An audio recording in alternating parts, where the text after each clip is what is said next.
Tepuk tangan dulu dong buat Tuhan Yesus. Duduk, kita angkat Alkitab kita deklarasikan sama-sama. Yuk kita berdiri dulu, saudara. Yuk disuruh duduk, jangan duduk dulu, saudara. Mana ini? Bisa cepat?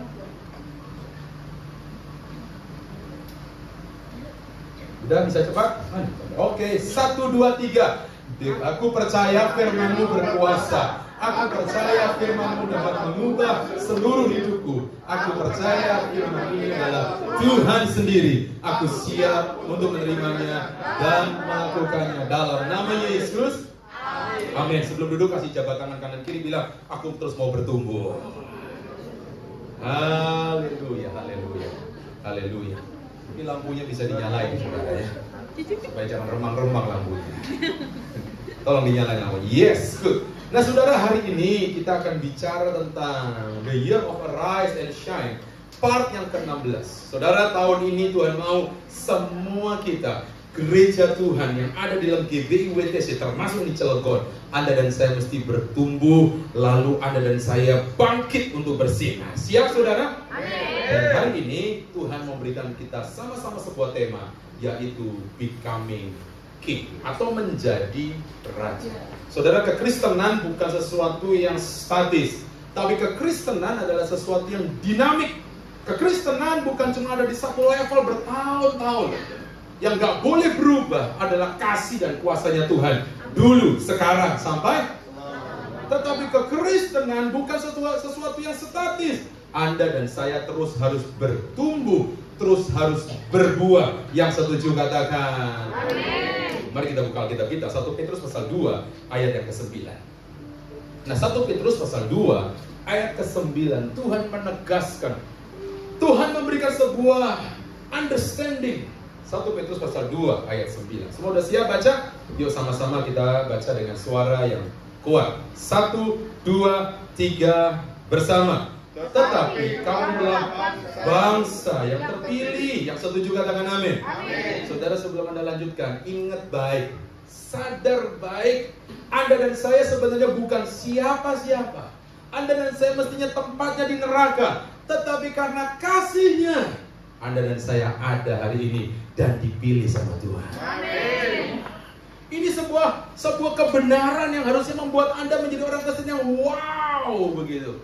Kenapa ada banyak orang yang anggap kekristenan sesuatu yang agamawi, tapi sebenarnya lebih daripada agama. Kekristenan itu berarti Anda dan saya siap menjadi pengikut Kristus, karena Kristus yang telah menyelamatkan saya dan saudara. Kenapa sih Tuhan memilih Anda? Untuk apa Tuhan repot-repot mati di kayu salib demi saudara? Lanjutkan Alkitab kita. Supaya Anda dan saya menjadi imamat yang rajani, bangsa yang kudus, umat kepunyaan Allah sendiri, supaya kamu memberitakan perbuatan-perbuatan yang besar dari Dia yang telah memanggil kamu keluar dari kegelapan kepada apa, saudara? Saudara, kalau Anda membaca 1 Petrus 2 ayat 9, maka waktu Anda dipilih oleh Tuhan, Anda dan saya itu dipanggil menjadi imamat yang rajani. Saudara, Anda dan saya bukan cuma sekedar fungsi kekristenanmu, bukan cuma sekedar menjadi imam, tetapi ada fungsi yang Tuhan mau. Anda gak berhenti jadi imam, tapi Anda berfungsi jadi raja. Apa sih Pak imam? Imam adalah orang-orang yang menjadi stand in gap. Saudara, nanti kalau Anda membaca Yesaya pasal 22 ayat 30, maka orang-orang yang berani mempertahankan tembok, alias orang-orang yang berdoa syafaat demi kotanya. Tuhan cari orang-orang yang siap jadi pengantara. Seorang imam, dia punya tugas dan tanggung jawab. Makanya saudara, kepala keluarga itu punya tugas dan tanggung jawab yang gak ringan. Dia harus bersyafaat bagi istrinya, bagi anak-anaknya. Anda dan saya juga mesti bersyafaat buat tanah di mana kita tinggal. Saudara, kalau kita bicara tanah itu ada 5 hal. Tanah satu bicara tentang pribadi saudara dan saya. Tanah juga bisa bicara tentang keluarga. Tanah juga bisa bicara tentang karir, usaha Anda. Tanah juga bicara tentang pelayanan yang Tuhan percayakan.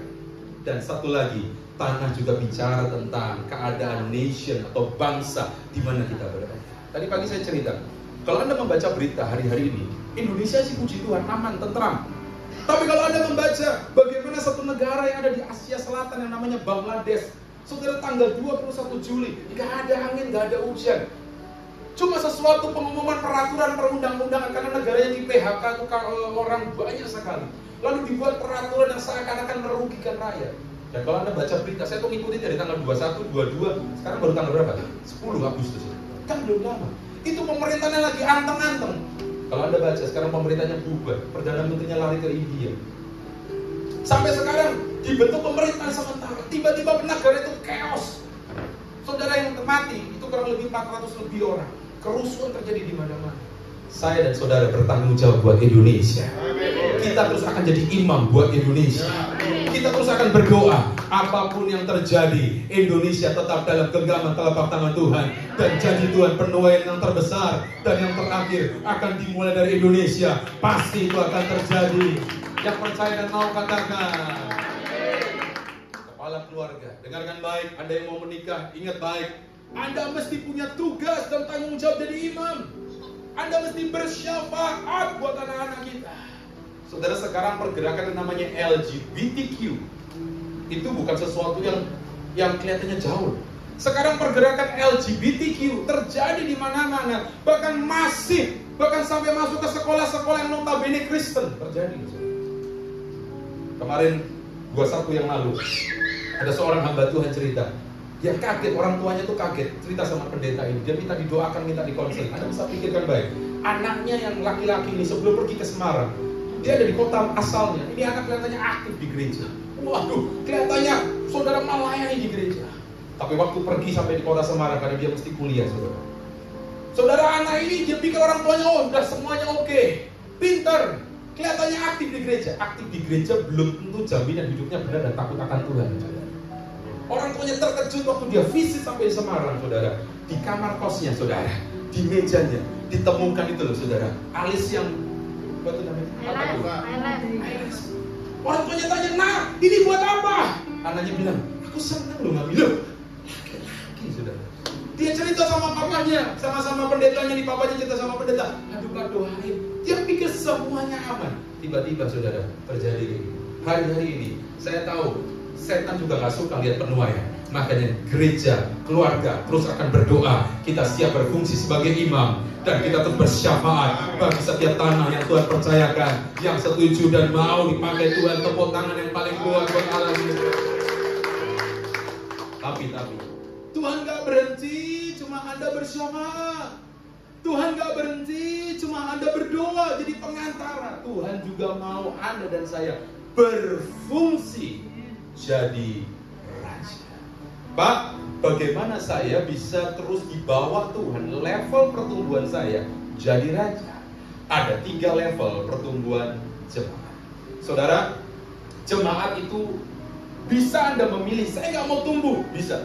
Tetapi Tuhan sebenarnya mau Anda dan saya itu bukan pohon hias, bukan tanaman hias.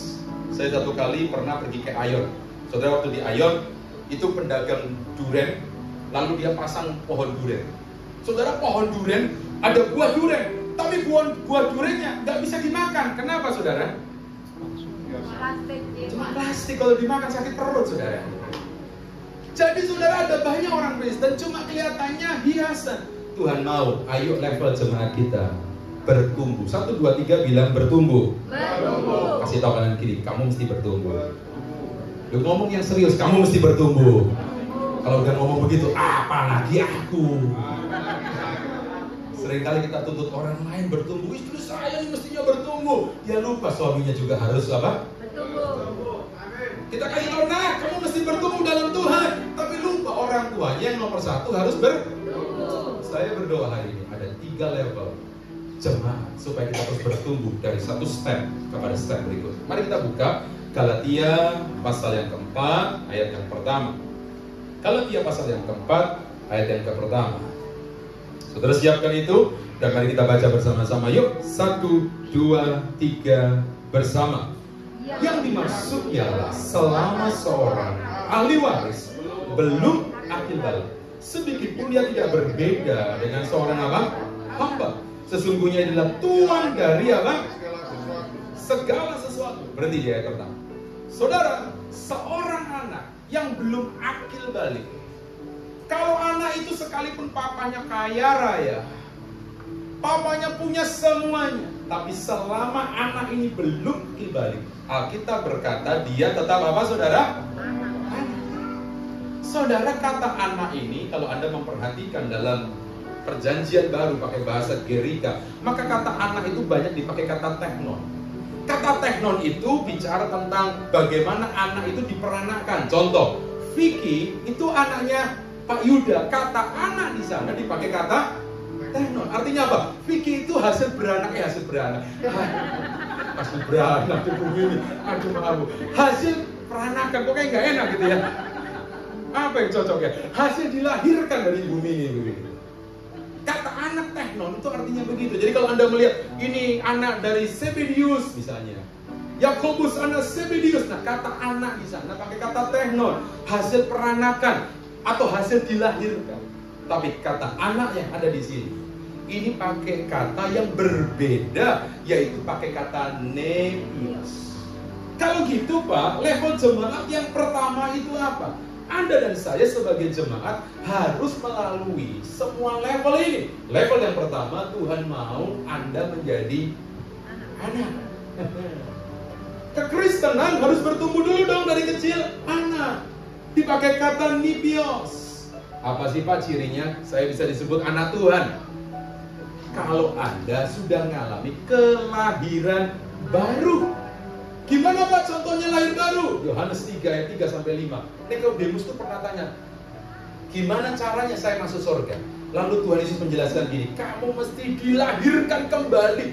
Nikodemus tuh bingung karena udah tua, jenggotnya udah panjang. Gimana caranya saya masuk perut ibu saya? Gak mungkin, impossible. Lalu Tuhan berkata, maksudnya adalah ketika kau mengalami namanya apa? Lahir dari air.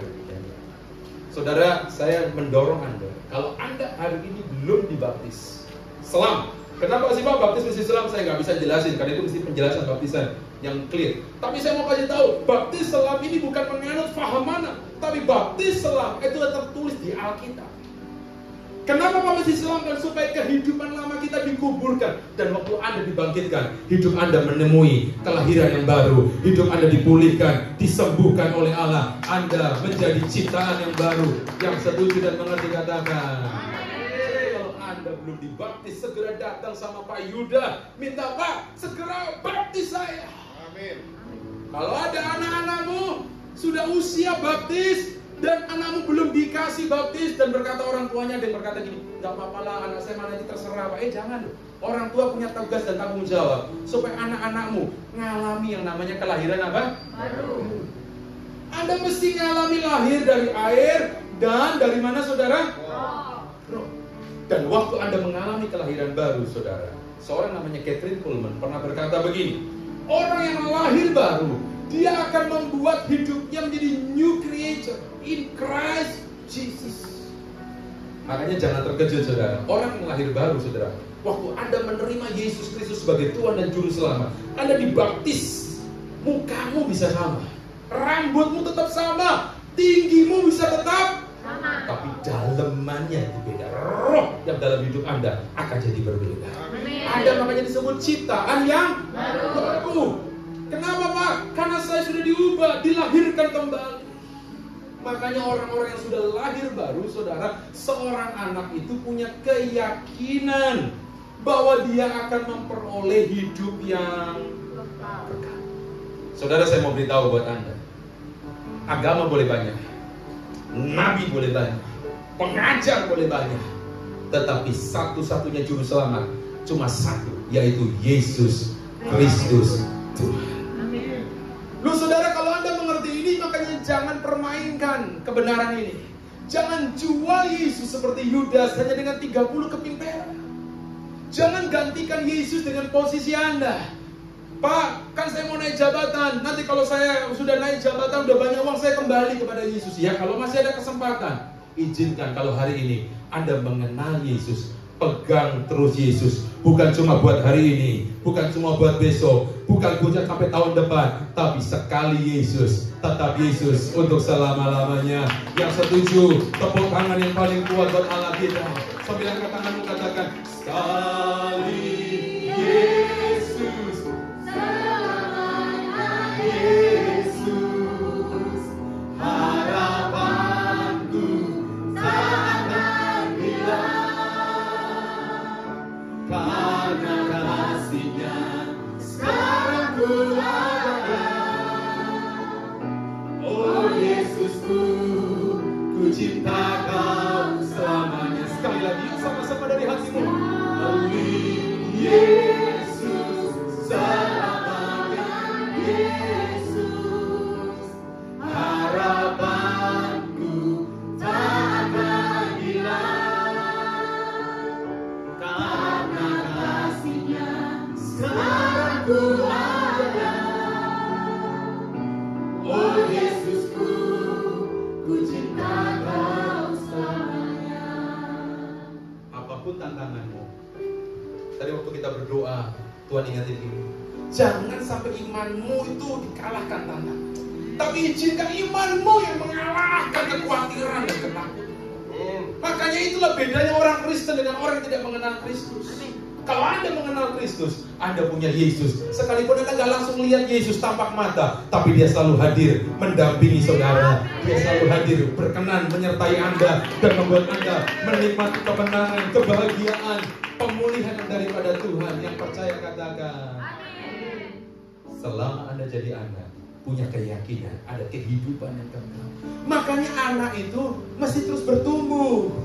Gimana Pak supaya anak itu terus sehat? Mau Anda hidupnya sehat? Saya tanya, orang tua pengen nggak anak-anaknya semua sehat? Ya. Pengen nggak anak-anakmu bertumbuh sehat? Ya. Tuhan juga mau lihat jemaat WTC Cilegon bertumbuh, jemaatnya juga sehat. Gimana caranya Pak? Seorang anak dalam 1 Petrus pasal 2 ayat 2 dikatakan begini, seorang anak selalu pengen susu yang murni dan rohani. Apa itu Pak? Firman Allah. Saudara, kenapa di gereja ini berkali-kali yang khotbah mau Pak Sabar, yang khotbah mau Pak Yuda, yang khotbah mau Pak Wiryo, selalu jemaat didorong, ayo belajar, suka membaca Alkitab. Saya tanya, sering dengar gak? Sering. Yang sering dengar Ibu Mini katanya. Saya tanya jemaat, sering dengar gak? Khotbah lagi besok, Pak Yuda, ada lagi tuh selipannya. Kau mesti suka membaca Alkitab. Saya tanya, Pak, bosen Pak.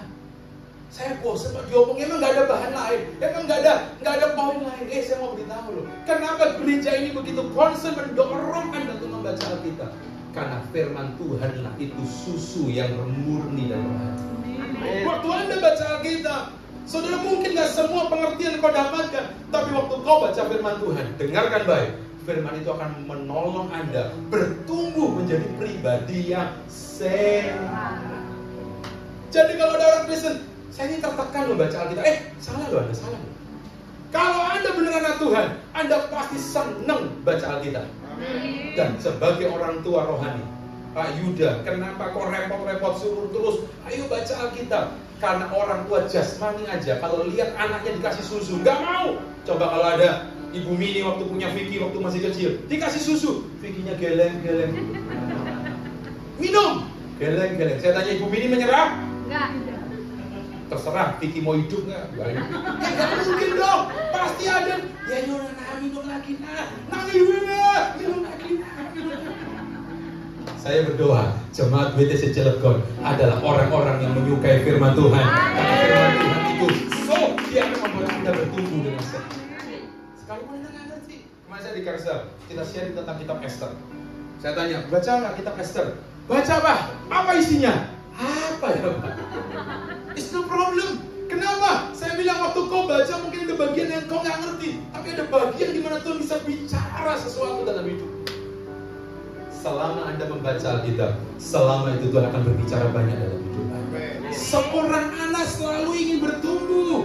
Kenapa kok dia mesti minum susu yang murni dan rohani dari firman Allah? Karena seorang anak, saudara, belum bisa mencerna makanan yang keras. Makanya seorang anak itu disapi orang tuanya, ditolongin sama orang tuanya. Betul apa betul?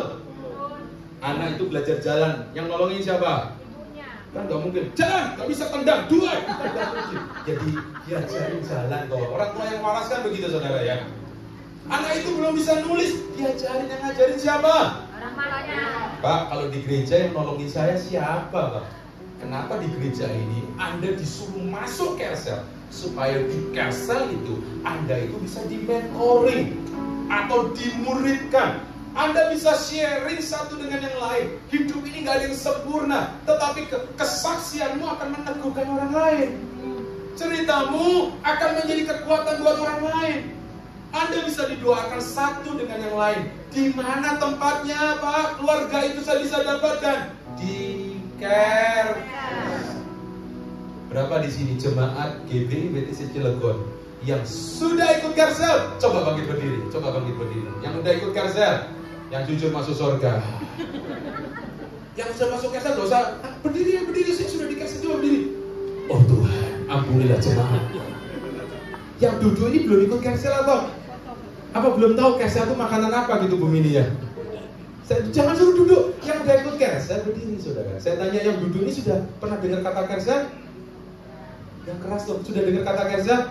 Coba ditengok, nanti pulang langsung dicatat namanya, dikejar minggu ini langsung diajak Kersel. Setuju? Amin. Saya tanya setuju?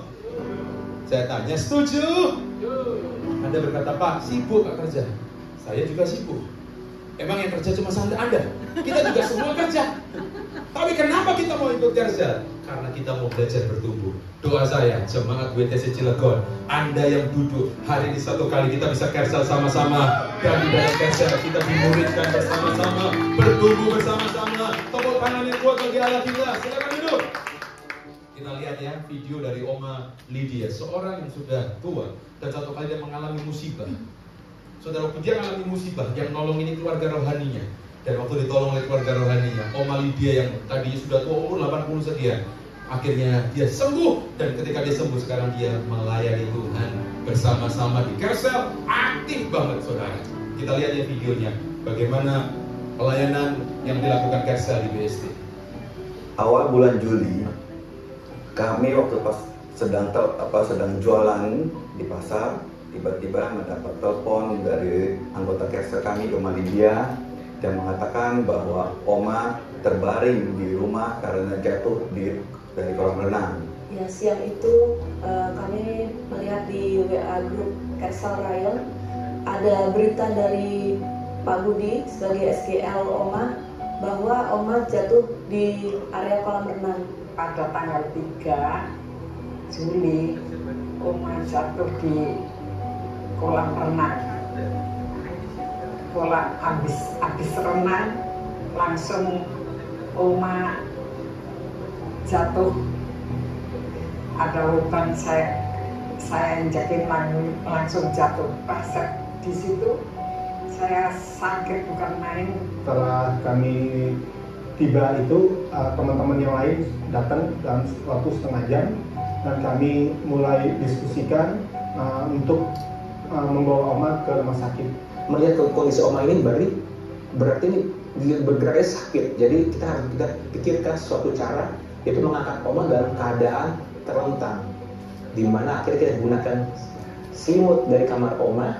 Selimut kita bungkus Oma di dalam selimut tersebut. Kalau bahasa Oma katanya dibilang dipepes. Jadi kita angkat, jadi Oma dalam keadaan lurus, dan ada Pak Tobing memegang kepala dan Pak Albert memegang bagian kaki.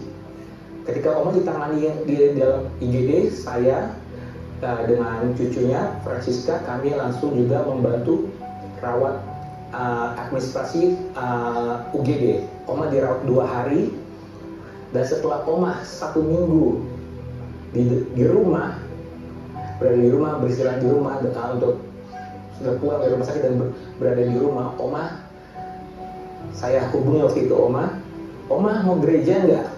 Oma langsung menyambut, ya saya mau gereja. Tapi waktu itu memang Oma belum lancar berjalan, tapi akhirnya Oma pun saya bilang, Oma kita jemput ya Oma. Waktu itu Oma ikut gereja sore, jam 6 sore. Kami juga melihat keadaan Oma yang mungkin di luar nalar kami. Tetapi itu pun membuat kami semakin kuat untuk mendampingi Oma. Dan puji Tuhan atas semangat dan iman Oma. Hari ini Oma sudah sehat, sudah bisa berjalan, bahkan selalu antusias beribadah dan masuk Kersel. Kersel menjadi wadah bagi kita untuk menjadikan Kersel menjadi keluarga kita, menjadikan Kersel menjadi rumah kita. Di Kersel kami membangun satu jati diri, yaitu melayani, mengasihi, bersukacita, dan berkemenangan. Dan kami percaya di Kersel tidak ada yang sendiri. Di Kersel ada kebersamaan. Di Kersel kami bertumbuh dan mengenal Tuhan. Dan di Kersel kami akan tetap bersukacita. Saya yang mengucapkan terima kasih atas doa-doa mereka. Saya bisa kuat, bisa semangat itu atas doa-doanya semuanya. Bapak Gembala kami, Pak Wiryo, Ibu Flora, terus sama teman-teman Komsel, sama Saudara Budi, Albert, yang gendong saya selalu itu Pak Ronald. Yang puji Tuhan, itu berkat yang paling besar bagi saya. Puji Tuhan. Kersel Distrik BSD melayani, mengasihi, bersukacita, dan berkemenangan. Yes, tepuk tangan dong buat anak kita. Anak harus terus mau dikasih makan. Anak dia harus mau terus diarahkan, dimentor. Tapi setelah fase anak, saudara, jangan biarkan hidupmu terus jadi anak. Ayo kita lanjutkan. Galatia pasal yang keempat, ayat 2 sampai yang kelima. Mari kita baca sama-sama yuk. Galatia pasal yang keempat, ayat yang kedua sampai dengan ayat yang kelima. 1, 2, 3, go. Tetapi ia berada di bawah perwalian dan pengawasan sampai pada saat ayat 3. Demikian pula kita, selama kita belum akil balik, kita takluk juga kepada roh-roh dunia. Ayat 4. Tetapi setelah genap waktunya, Allah mengutus anaknya yang lahir dari seorang perempuan dan takluk kepada apa? Ayat yang kelima, ia diutus untuk menebus mereka yang takluk kepada hukum Taurat supaya kita diterima menjadi fase berikutnya. Setelah Anda belajar bertumbuh, Pak, saya baca firman sudah, masuk Kersel sudah, Anda terus harus bertumbuh ke fase berikutnya, yaitu belajar menjadi dewasa. Atau dalam bahasa Gerikanya dipakai kata huios, akil balik. Jangan pernah Anda bermimpi jadi anak, terus nggak ada orang tua tuh pengen ya anak umur 5 tahun lucu. Tapi kalau dia usianya sudah sampai 25 tahun, kelakuannya kayak anak umur 5 tahun. Saya tanya, orang tuanya seneng apa? Sedih. Sebel. Ini kenapa ya udah umur 25 tahun kelakuannya kayak anak umur 5 tahun? Bapak kita di surga juga gitu. Ini Kristen kok udah lama, kok udah berubah ya? Mandi masih disuruh-suruh, ke gereja masih ditanya-tanyain. Apa udah nggak ke gereja? Kalau udah dewasa itu mandi sendiri. Kok nggak ada yang amin sih? Loh ada sih udah gede loh, suruh mandi sama orang tua atau mandi sendiri saudara? Kenapa? Karena udah gede, udah tahu tanggung. Kasih tau kanan kiri, kita mesti ngerti tanggung jawab. Datang ke gereja, telat. Lu bukan nyindir lu saudara ya, tapi memberitahu supaya bertobat. Yang udah gede, kau udah tahu jam ibadah jam berapa, kau datang? Tuhan mau level hidupmu naik, jadi dewasa, jadi huyos, ngalami akil balik. Apa cirinya? Anak yang sudah dewasa, cirinya apa? Orang itu ngalami yang namanya terobosan atau breakthrough. Saya percaya saudara, Waktu fase anak Anda sudah lewati, Tuhan mau Anda naik level. Hidupmu mengalami terobosan. Saudara, seorang hamba Tuhan namanya Josh Meyer pernah berkata, God's perfect and unconditional love brought me through all the breakthrough desperately needed. Tuhan yang kasihnya sempurna, kasihnya yang tak bersyarat, akan membuat Anda terus bisa mengalami kasih yang sempurna dalam hidup Bapa yang Tuhan sediakan dalam hidup Anda.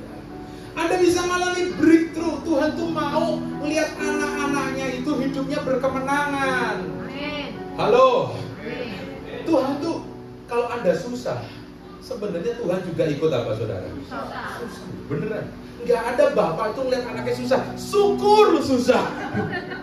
Gak pernah. Coba aja tanya tuh, Vicky kalau nggak salah tadi masih ngekos ya? Apa ikut itu? Makan udah aman, dari papa dikasih, masih makan, aman ya? Uang sekolah dibayarin ya? Aman. Saudara nggak ada lihat kalau Vicky-nya nggak makan, papanya berkata haleluya.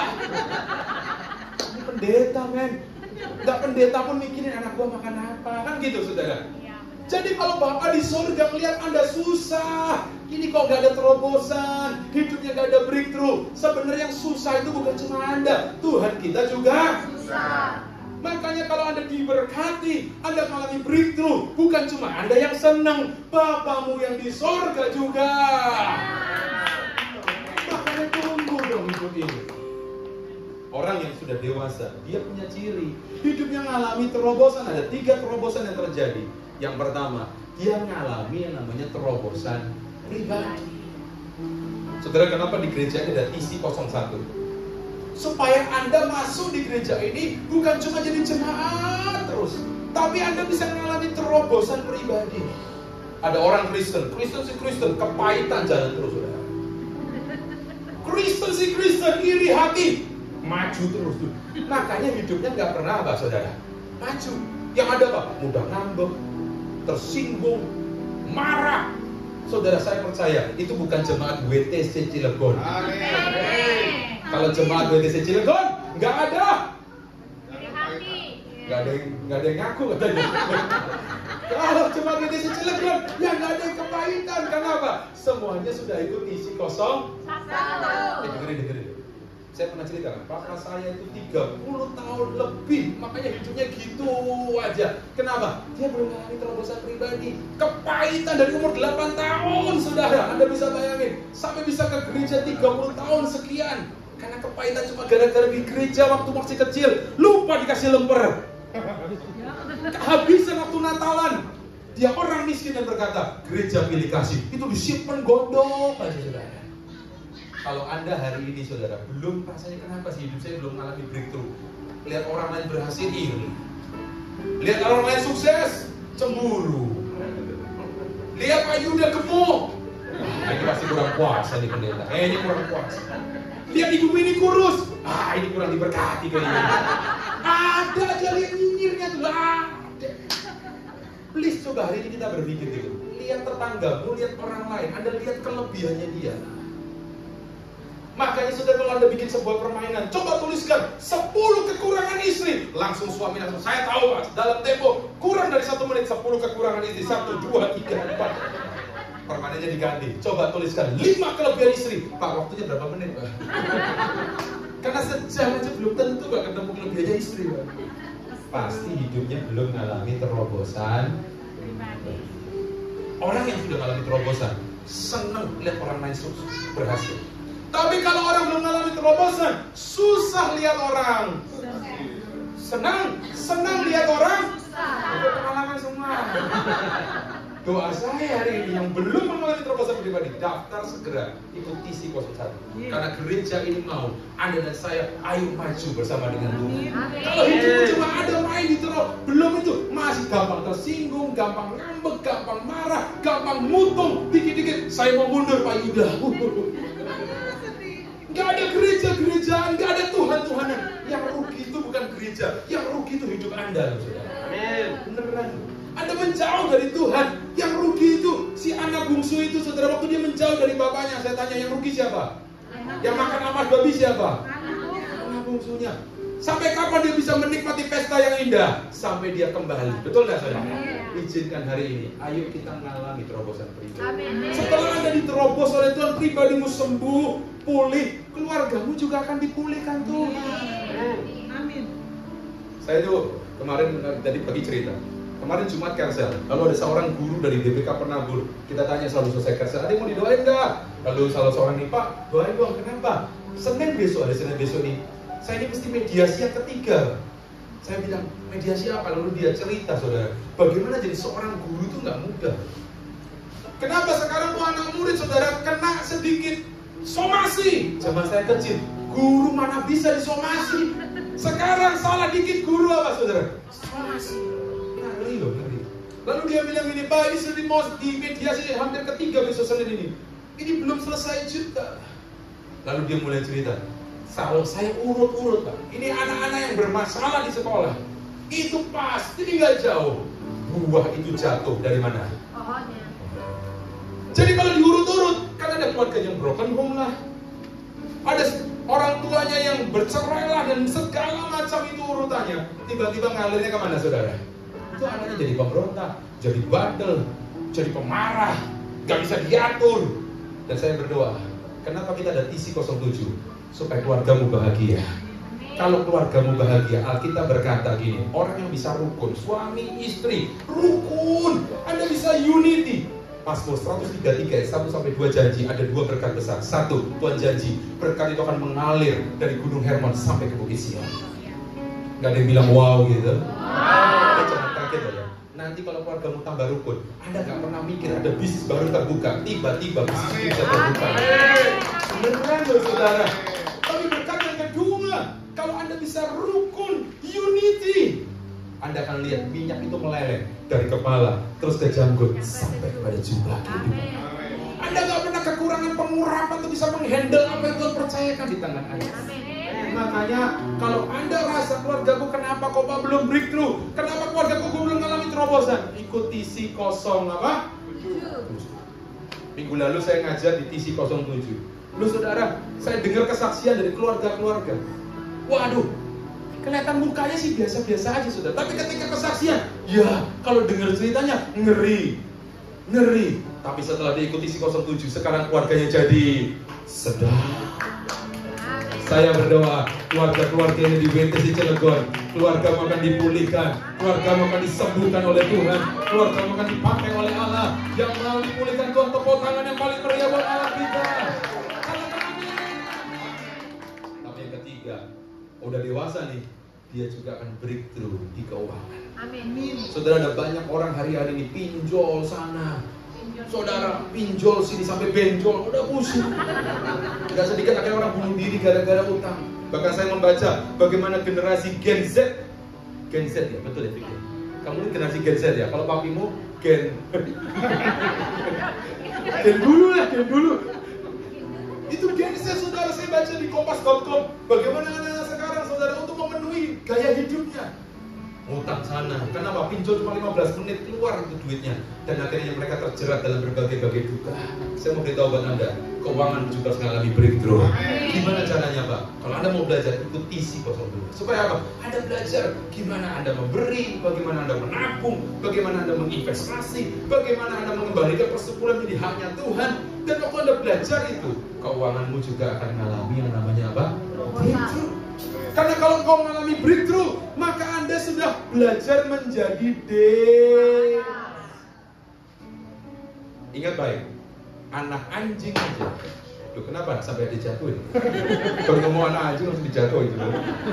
Anak anjing aja kalau setia dikasih makanan anjing, satu kali anak anjing akan jadi Anjing. nggak mungkin jadi kucing, betul nggak saudara?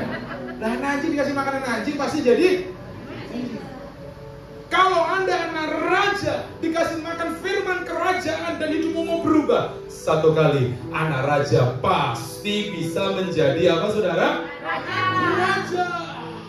Saya berdoa hari ini, kekristenanmu bukan cuma jadi anak raja terus, tapi satu kali Tuhan punya potensi yang besar, Tuhan punya rencana yang besar. Bukan cuma hidupmu diberkati, hidupmu dipulihkan, tapi hidupmu jadi raja yang dipercaya oleh Tuhan. Dulu waktu sekolah minggu kan ada berkata gini, aku anak raja, Engkau anak raja, kita semua anak raja. Aku unjuk tangannya. Engkau anak raja. Kita semua anak raja. Haleluya. Puji Tuhan, haleluya. Puji Tuhan, haleluya. Puji Tuhan, haleluya. Haleluya, puji Tuhan. Haleluya, puji Tuhan, haleluya. Puji Tuhan, haleluya. Dengar baik. Hari ini mungkin Anda berada pada level, mungkin ada yang anak, ada yang sudah dewasa. Tapi satu kali, anak raja harus menjadi apa? Raja. Pak, apakah ada ayatnya, Pak? Tuhan mengendaki saya jadi raja tuh gimana sih ceritanya? Coba buka, Wahyu pasal 5 ayat yang ke-10. Wahyu pasal 5 ayat yang ke-10. Saudara, dalam bahasa Indonesia itu kurang jelas. Tapi nanti kalau bisa media siapin bahasa Inggrisnya. Wahyu pasal 5 ayat yang ke-10. Kalau bisa ditampilin. Siapin bahasa Inggrisnya yang di depan. Ya, kita semua baca yang ada di headphone saudara masing-masing. Wahyu 5 ayat yang ke-10. Semua sudah siap baca? 1, 2, 3, go. Telah membuat mereka menjadi suatu kerajaan dan menjadi imam-imam bagi Allah kita, dan mereka akan memerintah sebagai raja di bumi. Dalam bahasa Indonesia ya dikatakan gini, Tuhan telah membuat engkau menjadi suatu kerajaan. Tapi dalam bahasa Inggrisnya bisa ditayangin nggak bahasa Inggrisnya? Bisa cepet? Nggak bisa? Nggak bisa ya? Oh nggak ada terjemahan bahasa Inggris ya? Oh ya. Saudara, dalam terjemahan bahasa Inggrisnya bukan kata menjadi suatu kerajaan, tetapi Tuhan akan membuat Anda menjadi kings, raja. Apa sih Pak maknanya? Kembalikan kepada slide saya. Tuhan itu mau Anda dan saya fase yang berikutnya. Anda dan saya setelah anak jadi dewasa mengalami terobosan, maka fase berikutnya Anda harus menjadi raja. Pak, cirinya apa Pak? Seorang disebut sudah menjadi raja ketika dia menemukan panggilannya dan memiliki domain atau wilayah yang dia mesti duduki. Saudara, kata kerajaan itu dari kingdom. Ya. Saudara, berarti kalau seorang raja selalu bicara raja, selalu ada domainnya atau wilayahnya. Kalau saya sebut Sultan Hasanah Bolkiah, maka yang terbersit di pikiran kita, dia adalah penguasa negara. Pintar itu. Berarti IPS-nya waktu itu sempurna sekali.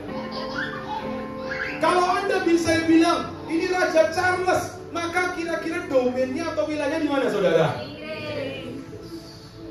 Duh, pertanyaan saya sederhana. Kalau Sultan Hasanah Bolkiah di Brunei tiba-tiba dia datang ke Jakarta lalu mendeklarasikan saya adalah raja yang ada di Indonesia, apa yang terjadi, saudara, kira-kira?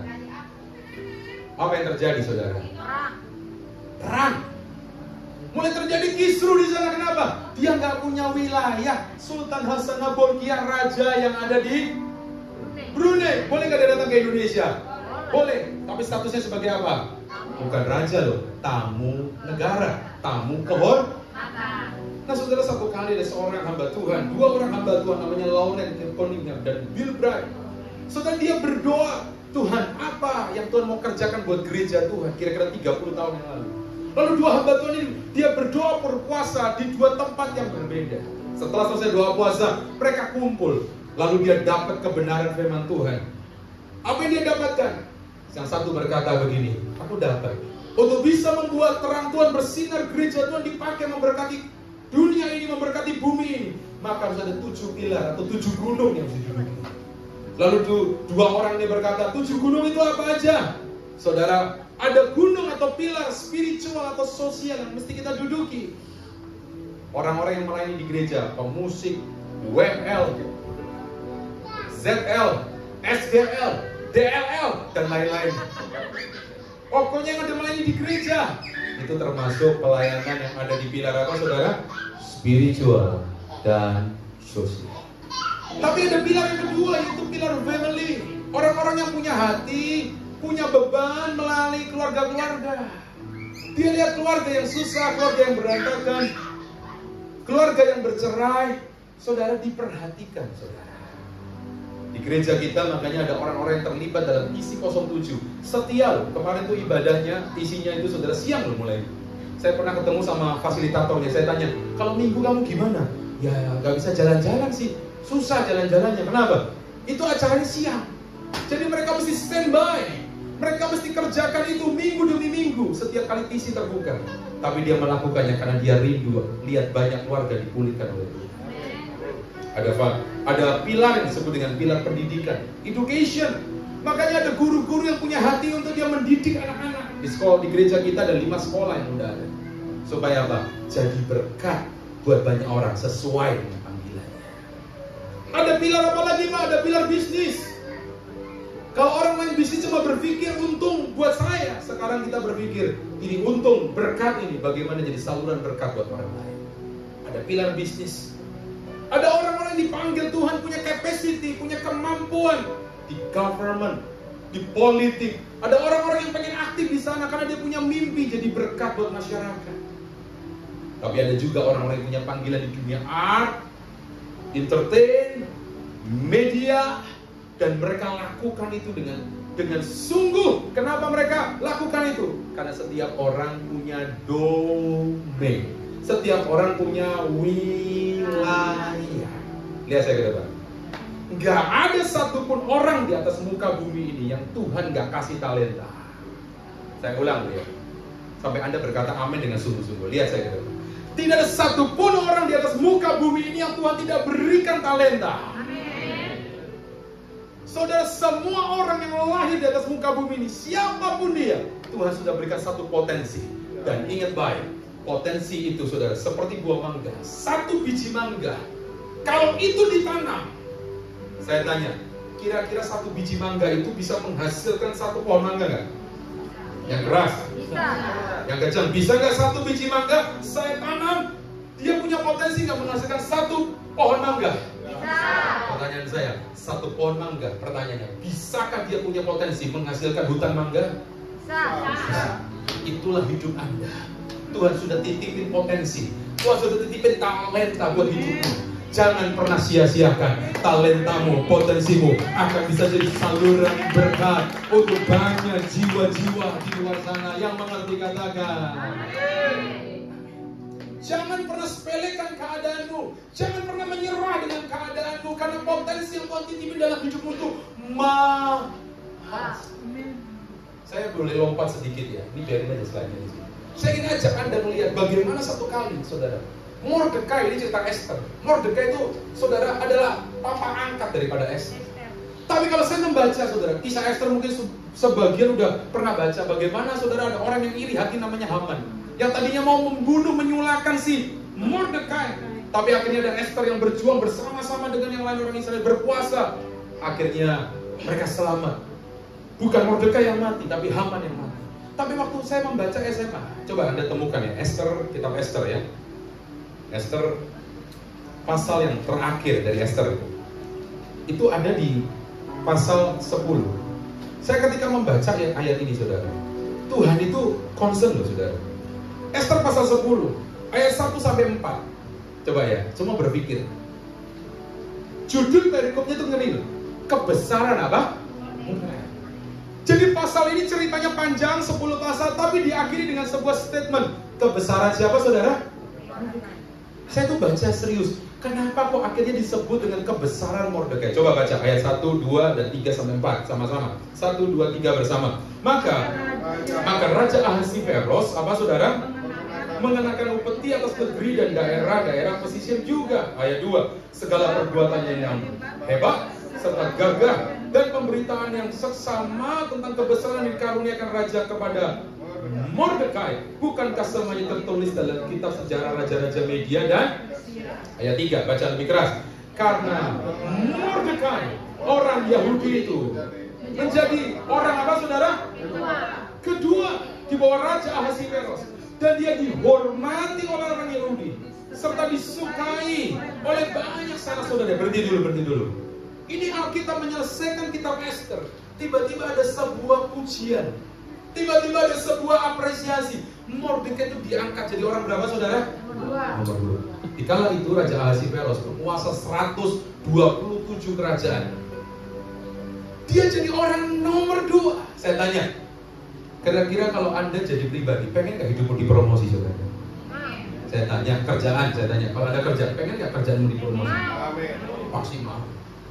Saudara, ini Mordekai, saya tanya, kok bisa ya tiba-tiba ditulis sampai jelas orang nomor 2? Kalau Anda baca 1 sampai 9, Anda bisa tahu kisah sedihnya dia. Tapi ya 10, kenapa kok aneh? Dia bisa diangkat jadi orang nomor 2. Bukan cuma jadi orang nomor 2, dia disukai oleh orang-orang apa saudara? Yahudi, bahkan dihormati. Bukankah setiap kita tuh pengen dihormati? Betul nggak saudara? Bahkan kalau kita nggak mau hormati, bilang shalom aja udah tersinggung kan? Oh, orang nggak menghormati saya. Kok aneh Mordekai bisa dapat sesuatu yang berbeda? Coba lanjutkan. Alasannya kenapa kok Mordekai bisa dipromosi? Lanjutkan. 1, 2, 3 dari kata sebab. Sebab ia mengikhtiarkan yang baik bagi apa? Bangsanya. Dan berbicara untuk keselamatan bagi. Dengarkan ini aja. Mordekai kenapa kok bisa diangkat Tuhan? Ada banyak orang pengen diangkat Tuhan tapi cuma mikirin dirinya sendiri. Betul nggak saudara? Yang penting kan ini cuan buat saya. Yang penting ini kan hasilnya buat saya. Mana untungnya buat saya? Kalau saya mengerjakan pelayanan ini, apa hasilnya buat saya Pak? Makan siang aja belum tentu dikasih. Banyak orang betul nggak begitu? Kita selalu berkata mana imbalannya buat saya. Tapi Mordekai, dengarkan ini. Dia bayar harga. Sampai waktu dia titip pesan sama Esther, tolong kamu puasa ya, tolong kasih tahu, temuin raja. Esther bilang gini, raja ini keras loh. Kalau gak dikasih tongkat emas, maju menghadap, hilang tuh nyawa. Tapi dia berkata gini, kalaupun kamu gak mau, kamu pikir kamu pasti selamat? Enggak. Mordekai berdiri bagi bangsanya. Dan akhirnya Esther mengambil keputusan, ayo kamu semua berpuasa untuk aku, supaya Tuhan kasih kemurahan. Mordekai diangkat oleh Tuhan. Kalau mau dipikir saudara, ini anak angkatnya jadi ratu. Kalau dia mau sekedar menyelamatin dirinya sendiri, saya tanya, dia bikin konspirasi yang penting dia selamat, bisa nggak saudara? Bisa aja, itu semua bisa diatur. Tapi demi satu bangsa, dia berdiri, dia nggak mikirin posisi, dia nggak mikirin apa imbalannya, dia nggak mikirin apa hasilnya, tapi dia berdiri begini. Aku mengikhtiarkan yang baik bagi bangsa. Tahukah Anda hari ini, waktu Anda gak mikirin dirimu sendiri, bukan cuma bicara tentang dirimu, tapi hidup kita ada mulai berpikir, apa fungsiku bagi orang lain? Bukan posisi loh, tapi apa fungsiku? Kenapa kok aku mesti tinggal di wilayah Cilegon? Kenapa aku mesti ada kerja di sini? Dan Anda berkata, aku berfungsi untuk apa Tuhan? Kalau Anda tahu fungsimu dan Anda kerjakan itu, Anda gak minta promosi, Anda gak minta dihormati, Tuhan bisa mengangkat hidup Anda. Bahkan Tuhan akan mempercayakan perkara-perkara yang besar dalam hidupmu, keluargamu, anak-anakmu. Yang percaya setuju, tepuk tangan yang paling kuat buat Allah kita. Katakan amin. Satu kali saudara saya baca sebuah kisah itu menarik. Ada seorang hamba Tuhan namanya Reinhard Bonnke. Siapa di sini yang pernah dengar nama penginjil besar namanya Reinhard Bonnke? Cuma Pak Yuda, yang lain dengarnya Reinhard siapa ya? Reinhard Bonnke ini seorang penginjil dari Jerman yang luar biasa. Waktu dia bertobat, kira-kira umur 20 tahun dia bertobat. Dia berkata, Tuhan aku serahkan hidupku kepada Tuhan. Pakailah hidupku. Reinhard Bonnke ini asli dari Jerman saudara. Nah saudara dia ambil sekolah teologi, gak lama lalu dia lulus sekolah teologi. Dia berkata, Tuhan utus aku. Pakai aku Tuhan jadi saluran berkat-Mu buat banyak jiwa-jiwa. Reinhard Bonnke yang muda ini, saudara, singkat cerita, dia tuh punya kesempatan liburan musim panas ke London, saudara. Sampai di London, saudara, ini anak muda ya, dengerin anak muda ya. Kalau kau menyerahkan hidupmu sama Tuhan, Tuhan akan pakai jauh di luar ekspek Anda. Anda berpikir cuma segini, Tuhan bisa pakai jauh loh, saudara. Anda sebagai orang tua, ini orang tua Reinhard Bonnke mendukung, Reinhard, aku percaya kau Tuhan bisa pakai hidup. Orang tua cuma berpikir, jangan-jangan cuma jadi pendeta di Jerman, salah satu gereja kecil di Jerman. Tetapi apa yang terjadi Reinhard Bonnke nanti bisa dipakai Tuhan jauh lebih expect orang tuanya. Saudara, waktu dia sampai di London, saudara, namanya juga anak muda, dia turun dari kereta, dia muter-muter di kota London karena cuma liburan 1 hari, saudara. Dia gak kepikiran, gak tahu ceritanya gimana. Kok tiba-tiba dia mampir di seorang namanya Stephen Jeffrey. Stephen Jeffrey ini saudara, dia adalah seorang penginjil besar sebelum akhirnya dia namanya redup karena ada pengajaran yang salah, saudara. Itu Stephen Jeffrey, saudara, adalah hamba-hamba Tuhan awal waktu Pentakosta kedua. Dia seangkatan dengan Smith Wigglesworth. Kalau sampai sekarang saya belum pernah dengar cerita yang sama seperti dia lakukan kalau doain orang. Kalau dia doain orang nggak punya bola mata, bener-bener nggak ada bola mata. Dia berkata, "Be healed in the name of Jesus." Itu bola mata betul-betul bisa keluar. Luar biasa. Dia seangkatan dengan Smith Wigglesworth. Itu Smith, saudara, seorang tukang ledeng ini kalau dia nginjil orang, waduh, imannya luar biasa. Orang nggak punya kaki, nggak ada tungkai kakinya, dibeliin sepatu sama dia. Dan dia berkata, pulang dari tempat ini kakimu akan muncul lagi, dan betul-betul kakinya bisa keluar. Nah, singkat cerita, Stephen Jeffrey sudah tua, saudara. Reinhard Bonnke ini tiba-tiba kok bisa mampir ke rumah penginjil ini. Waktu dia mampir di rumah penginjil ini, saudara, Reinhard Bonnke minta didoakan sama si Stephen Jeffrey, diberikan banyak wajah. Lalu pulanglah Reinhard Bonnke, saudara, sampai ke Jerman. Lalu orang tuanya berkata gini, "Reinhard, kamu pulang dari London ya?" "Iya." "Kamu udah tahu bahwa Pastor Stephen Jeffrey sudah pass away atau dipanggil Tuhan?" "Hah?" Dia kaget. "Kenapa?" "Dia baru ketemu kemarin. Sekarang udah pass away, sudah lewat." Lalu Reinhard Bonnke, dia bertumbuh dalam pelayanannya. Dia bukan cuma bisa membuat mujizat-mujizat seperti yang dilakukan oleh pendahulunya, tapi waktu dia pergi ke Afrika, 1.400.000 orang di Nigeria terima Yesus Kristus sebagai Tuhan dan Juru Selamat. Dengerin baik-baik. Kalau hidupmu cuma mikirin besok aku cuma sekedar makan, cuma sekedar posisi, cuma sekedar rebutan lahan, hidupmu terlalu mudah, terlalu short. Kalau Anda bisa mencari apa yang bisa Anda dapatkan untuk apa? Tapi kalau Anda bisa mencari kerajaan Allah dan kebenarannya, Alkitab berkata, semuanya Tuhan akan tambahkan dalam hidup Anda. Hidup akan jadi saluran berkat yang luar biasa. Jack Hills pernah berkata, if God called us to tax, He will then qualify us for the job. Kalau Tuhan memanggil Anda kepada sebuah tugas, Dia selalu akan memperlengkapi Anda dengan kualifikasi yang tinggi. Jangan takut Bapak Ibu, serahkan hidupmu sama Tuhan aja. Tuhan akan menolong Anda kok. Dia Tuhan yang tahu kok. Jadi Anda jangan bilang, aku gak bisa Pak, jangan dikit-dikit. Kalau Tuhan percaya, aku gak mampu Pak, aku gak bisa. Aku ini orang kecil Pak. Orang Jawa berkata, aku lungguh di dingkle. Oh gelakle. Sekalipun Anda orang biasa, kita punya Tuhan yang luar biasa.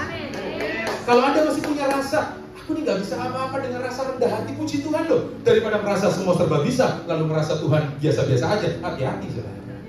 Lebih baik kita berkata, aku gak bisa apa-apa Tuhan, tapi kalau Tuhan mau pakai hidupku, aku siap berjalan dengan Tuhan yang luar biasa. Dan tiba-tiba Tuhan akan bawa expect hidupmu yang Anda pikir cuma segini, tiba-tiba Tuhan bisa bawa jauh yang ada di depan. Kenapa saudara? Karena waktu Anda belajar memberikan hidupmu, ada 7 pilar yang harus diduduki dan dilayani, serta Anda akan bisa menyelesaikan semua masalah yang ada di pilar-pilar tersebut. Bagian yang terakhir, coba siapkan video Pak Dharma dari TC 07. Anda akan lihat ada orang yang baru bertobat di gereja kita. Dia ngikuti, dia belajar, sungguh-sungguh jalan dalam Tuhan, dan Anda lihat kesaksiannya. Sekarang hidupnya dipakai Tuhan dan bisa jadi saluran berkat buat keluarga-keluarga yang lain. Salam semuanya, saya Dharma dan saya Siska. Kami berdua ingin memberikan kesaksian tentang bagaimana Tuhan memulihkan keluarga kami, memberkati keluarga kami. Puji Tuhan, ketika kami bergabung di GBI BTC Serpong, ini kami merasakan suatu perubahan yang luar biasa di dalam hidup kami sekeluarga. Kami bisa merasakan sukacita, damai sejahtera, dan hadirat Tuhan yang hadir setiap ibadahnya. Kami yang tadinya hanya ingin sekedar mencoba kebaktian di sana, akhirnya Tuhan jamah sehingga kami rindu senantiasa beribadah dan semakin aktif untuk mengikuti setiap kegiatan yang ada di sana. Saya sangat bersyukur mendengar khotbah Bapak Gembala kita, Pak Wiryo, yang mengarahkan agar setiap jemaat yang mau bertumbuh untuk masuk ke kelas transformasi atau TC-TC yang ada di WTC Serpong. Saya bersama dengan suami mau belajar taat. Kami ikuti setiap kelas TC yang ada. Secara khusus di kelas TC 07 memilih kelas banyak pelajaran-pelajaran rumah tangga seperti foundation of marriage, communication, struktur dalam keluarga, dan lain-lain. Pengajaran-pengajaran tersebut mengubah pikiran dan kehidupan keluarga kami. Kami dipulihkan dan semakin mengerti prinsip-prinsip firman Tuhan dalam hidup keluarga. Setelah keluarga kami dipulihkan, Roh Kudus terus bekerja di dalam kehidupan keluarga kami. Saya bersyukur di GBI WTC ada aplikasi SMA, suka membaca Alkitab, sehingga kami bisa semakin bertumbuh di dalam Tuhan. Setelah itu kami memutuskan untuk memberi diri bergabung di dalam Kerse yang sering ada di depan pintu masuk gereja. Kami bersyukur kami bisa bergabung di Kerselnya Pak Im. Di sana kami semakin bertumbuh dan berkembang dan berbuah. Tanpa adanya Kersel ini kami tidak bisa melakukan apapun.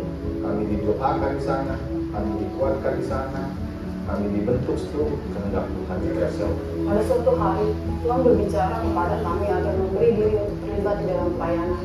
Kami bergumul karena kami merasa belum layak melayani Tuhan. Tuhan terus berbicara agar kami melayani. Kami mau taat dan memberi diri untuk melayani Tuhan.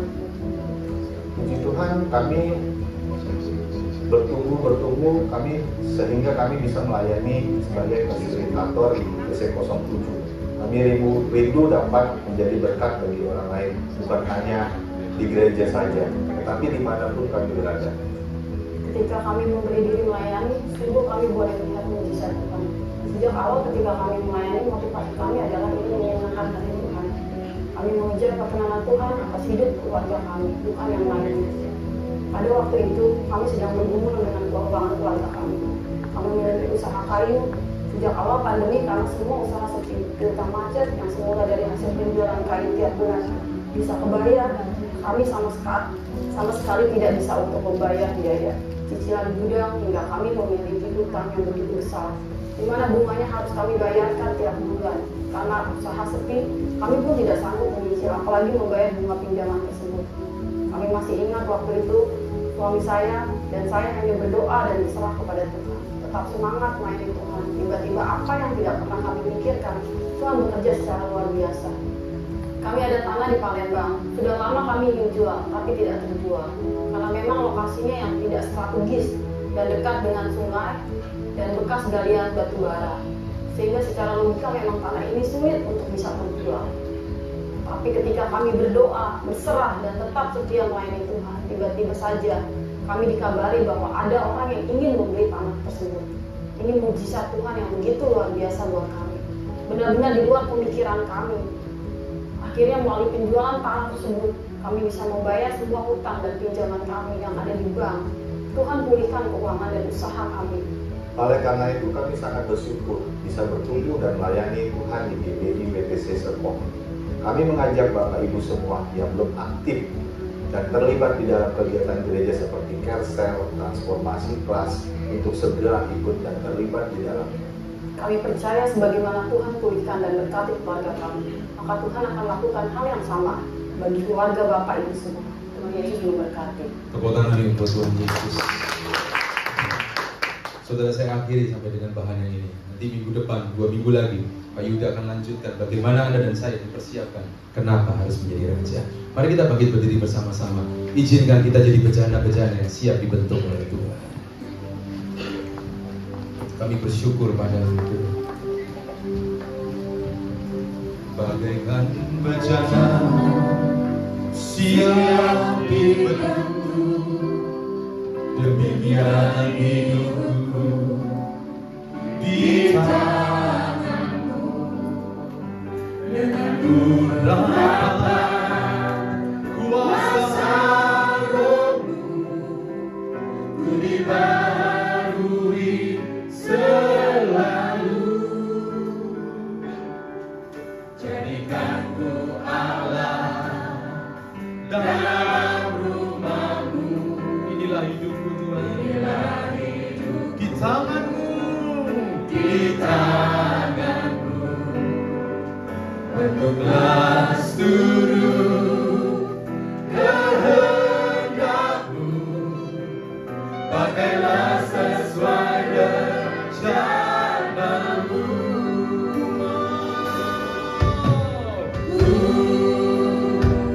Mau seperti-Mu Yesus, disempurnakan,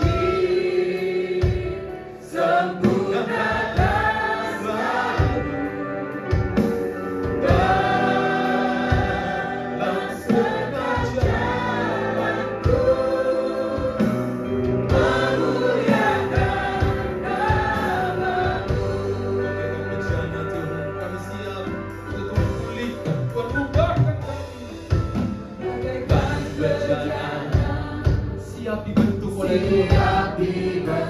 Mari kita datang sama Tuhan dengan hati yang lapar, haus akan Tuhan.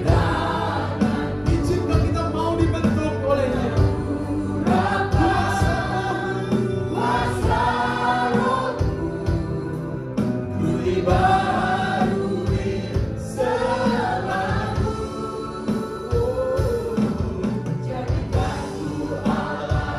Dalam rumah Tuhan, pakailah kami semua Tuhan.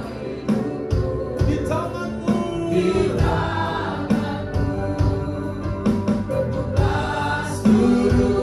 kehendak-Mu. Siapkan hatimu yuk. Kau yang mau dipakai Tuhan, angkat tanganmu dengan hatimu. Katakan,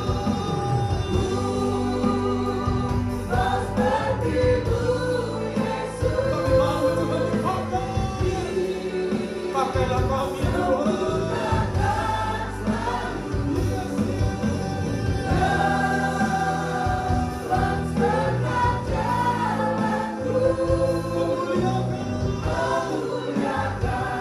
Kami mau Tuhan.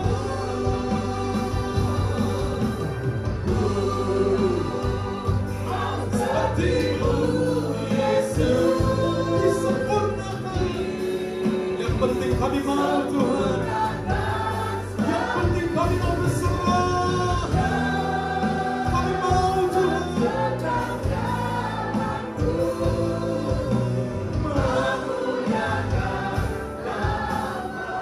Jadi biar keyboard saja dengan lembut. Berapa banyak Anda siang ini berkata, Tuhan, aku mau serahkan masa depanku, hidupku, bahkan semua pergumulan yang ada di dalam tangan-Mu.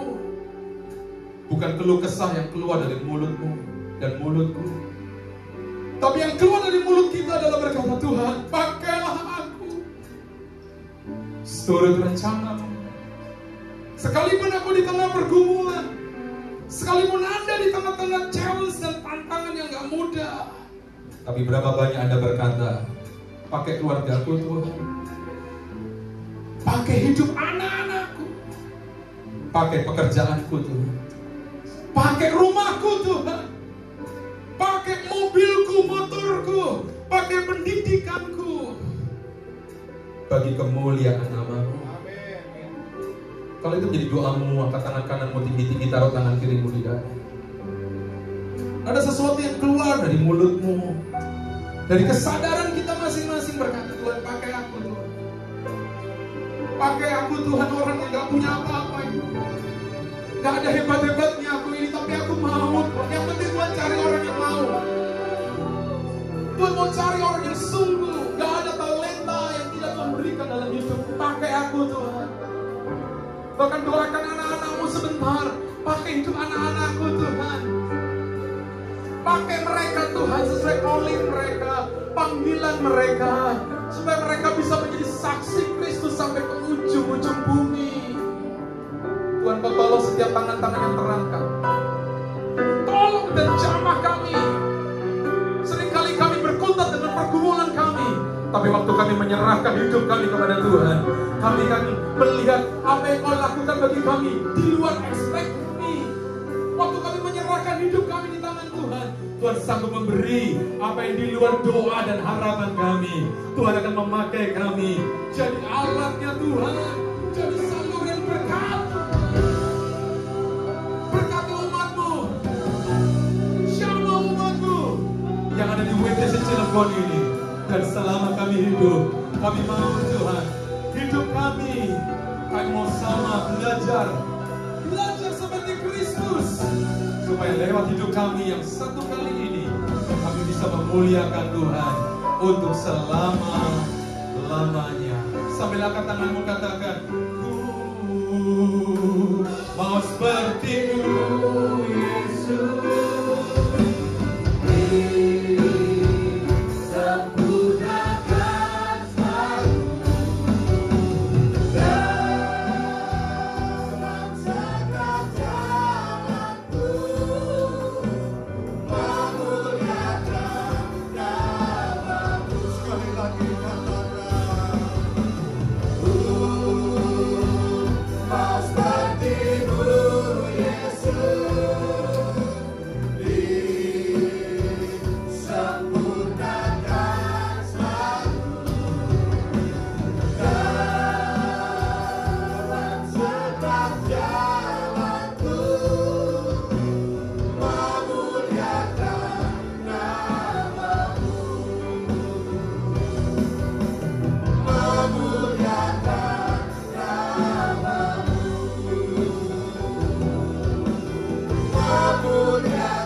hari kami semakin bertumbuh Tuhan. Semakin hari kami semakin mengalami terobosan dari satu kasih karunia ke karunia yang lain, dari satu anugerah ke anugerah yang lain Bapa. Biarlah kehidupan pribadi kami boleh mengalami terobosan. Biarlah keluarga rumah tangga kami boleh mengalami terobosan. Biarlah finansial keuangan kami boleh mengalami terobosan Tuhan. Karena kami percaya pada saat kami mengikuti Engkau, pada saat Engkau hadir, pada saat kami terus Tuhan mempelajari kebenaran firman-Mu, ada terobosan yang besar yang Tuhan nyatakan di dalam kehidupan kami. Oleh karena itu Tuhan, kami mau berdoa untuk setiap umat-Mu yang siang hari ini hadir di tempat ini. Kami percaya mereka mengalami terobosan. Kami percaya mereka mengalami kesembuhan ilahi. Kami percaya Tuhan, setiap beban masalah kami Tuhan angkat semuanya Tuhan, sehingga setiap kami boleh mengalami Engkau secara pribadi, dan setiap kami akan menjadi saksi-saksi-Mu Tuhan untuk memuliakan nama-Mu Tuhan, di mana mujizat-Mu Tuhan nyatakan kepada setiap kami. Maka kemuliaan nama-Mu terus Tuhan bersinar di tempat ini Bapa. Terima kasih Tuhan Yesus Kristus. Terima kasih untuk umat-Mu Tuhan yang sudah hadir. Kami percaya mereka akan pulang dengan membawa berkat yang berkelimpahan yang daripada-Mu. Mereka Tuhan pulang tidak sama dengan pada saat mereka datang. Mereka dikuatkan Tuhan, mereka dipulihkan Tuhan. Mereka akan semakin mengalami kedewasaan di dalam kehidupan rohaninya Bapa. Karena pengajaran-pengajaran yang sudah disampaikan melalui hamba-Mu Paman Ranus, itu juga yang akan menjadi rema, itu yang akan menjadi kekuatan bagi setiap kami. Oleh karena itu Tuhan, kami mau bersatu hati, kami mau berdoa untuk hamba-Mu Tuhan. Kiranya Engkau yang terus mengurapi hamba-Mu dengan pengurapan yang khusus Bapa. Berkati Tuhan Paman Ranus, berkati istrinya, berkati anak-anaknya Bapa. Kemanapun hamba-Mu melayani Engkau Tuhan, Engkau yang terus menguatkan Tuhan kakinya untuk melangkah bersama-sama dengan Engkau, menggenapi setiap visi yang sudah Tuhan taruhkan kepada hamba-Mu ini Tuhan. Terima kasih Tuhan Yesus Kristus untuk kebenaran firman yang sudah disampaikan. Kami percaya setiap kami diberkati. Kami percaya Tuhan setiap kami mendapatkan understanding yang daripada-Mu Tuhan, sehingga setiap kebenaran firman-Mu itu Tuhan yang terus ada di dalam hati kami dan pikiran kami, itu yang akan membuat kami boleh mengalami terobosan Bapa. Terima kasih Tuhan. Terima kasih untuk setiap para hamba-hamba-Mu juga yang sudah terlibat Tuhan di dalam melayani Engkau Tuhan di pagi dan siang hari ini Tuhan. Kami percaya Engkau juga yang terus memakai hamba-hamba-Mu ini semakin hari semakin excellent di dalam melayani Engkau Tuhan, dan Engkau yang menyempurnakan setiap pelayanan kami Bapa. Terima kasih Tuhan Yesus Kristus. Terima kasih Allah Roh Kudus. Tempat ini juga kami berdoa Tuhan, agar Engkau pakai lebih dahsyat lagi Tuhan, untuk kerajaan-Mu semakin hari ditegakkan di kota Cilegon ini Bapa. Kuduskan tempat ini, bahkan lingkungan atmosfer di tempat ini Tuhan kuduskan. Kau Joni sebagai owner di tempat ini Tuhan, berkati Tuhan, berikan kesehatan, kekuatan, perlindungan yang sempurna di dalam keluarga, rumah tangga, dan bisnis dan pekerjaannya, karyawannya semua diberkati, bahkan seluruh tamu yang menginap di hotel ini Tuhan berkati Bapa. Terima kasih, dan kami juga Tuhan, kami mau bersatu hati.